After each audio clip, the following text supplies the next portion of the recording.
Okay, it's Wednesday with the day before England's next game against France, which is, as if we haven't emphasised it enough, critical now. And we're closely watching the other teams as well, because as we speak, Germany are losing to Norway and Holland are losing to Iceland, both 1-0. So just goes to show anything can happen in this tournament. But just reflecting on the tournament as a whole, because last night, of course, Sweden continued their form and won their game.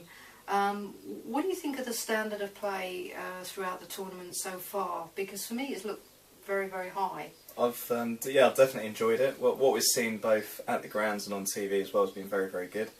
I think teams such as Sweden and Germany, barring today's results so far, have really stood out as sort of top teams in the tournament, the ones to really watch for. Yeah. It'll be interesting to see how the Germany game ends up, because they're, like I say, currently losing 1-0. If they do go on to lose that game, that'll be a bit of an upset there, and it'll sort of it'll distort the next round a little bit, because obviously the top of one group will play runners-up in another. Yeah. So all of a sudden you might have two top teams coming up against each other. Will be a bit of a shock to the system. But yeah, generally on the whole, it's been really good. It's been played in a great spirit. There's been some great goals, such as I think the Denmark goal from their first game was a great team goal. Yeah, absolutely. There's been a couple of Swedish goals that have been very good as well. So yeah, it's been a very enjoyable tournament so far. Yeah, and I noticed that our two predictions for who might win the tournament, Sweden and Germany, are both looking good so far, albeit apart from this game with Germany. They're certainly looking strong, they're looking very fluid, they're looking, the pace of their game is quite fast. So it'll be interesting to see how they fare as the tournament progresses. Bearing in mind, if we use them as a reference point, Sweden and Germany, what do you think England need to do tomorrow to really get through? Probably the main thing is to play with confidence and belief. They're not lacking for skill. They can certainly field a team of 11 players who are more than capable of getting a result. Yeah. They've just got to go out there, believe they can do it, and in terms of it, if I had to pick a skill set, it's that final ball. They've got to be able to work a position for the striker so that they can get into a goal-scoring position. Currently, I think Ellen White's she's had to drop deep a lot of the time, pull wide quite a bit, and it's resulted in her not being in the right position at the right time, because she's had to come into these other positions to try and get the ball.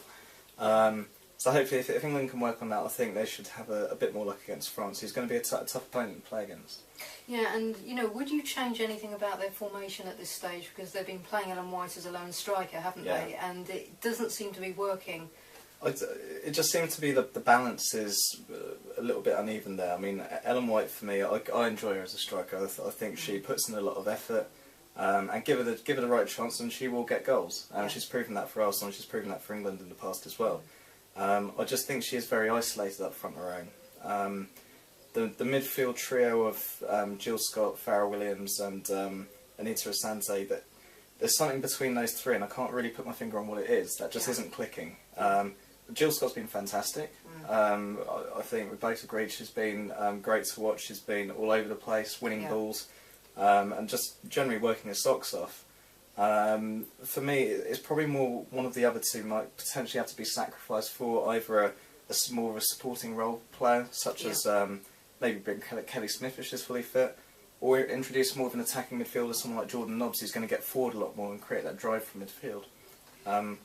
Yes, I agree. I think that something, particularly in that last 18-yard area, needs to change. And I think Hope Powell was very candid in her interview. She said there was a lack of quality around that area, and they were a little bit sloppy with their passing. So I think maybe bringing on a player such as Karen Nobbs, who can inject pace and start to run at the defence, might just shake that up a bit and give England some edge that they've been lacking.